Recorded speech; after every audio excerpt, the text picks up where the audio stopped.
On this episode of China Uncensored, the most hated man in China wishes you a happy Chinese New Year.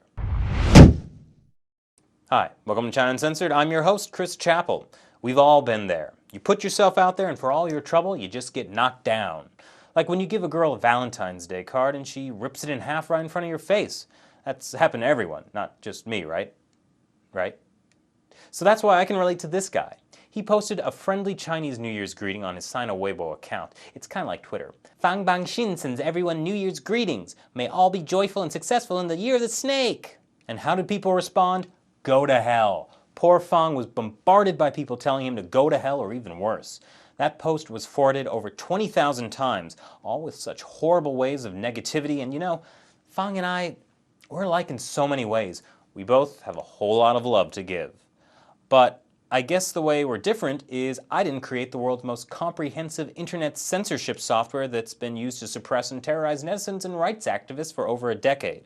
For those of you who don't know, Fang Binqing is called the father of the wall, that's the Great Firewall of China, that's responsible for such public services as blocking dangerous websites like YouTube, Facebook, and Twitter, as well as tracking anyone who might have something bad to say about the government so officials can invite them to tea. Although the Chinese regime's suppression of information and dissidents goes deep, Fang has become the public face of so much that is wrong in China. In public appearances, people have thrown eggs and even once a shoe at him, and in 2011 he had to shut down his first microblog after only a few hours because thousands of netizens flooded it with negative comments. Of these sinister netizens, Fang has said, they sit comfortably at home thinking only of how through their fingertips on keyboard they can bring chaos to China by taking advantage of the internet's effectiveness as a multiplier. Fang works so hard to maintain a harmonious society by preventing free speech because those two can't go together, and netizens just don't appreciate him. Now, Fang is very proud of the Great Firewall he designed and has refused to disclose how it works, but that hasn't stopped some from blowing a massive hole in it. One of the most highly sensitive and therefore censored topics on the Chinese internet is anything that relates to the Falun Gong spiritual practice. Since 1999, the Chinese regime has been persecuting what they estimate to be about 100 million adherents of the practice. Unfortunately for the Chinese government, and for Fang, apparently more than a few of those persecuted Falun Gong practitioners were pretty damn good programmers.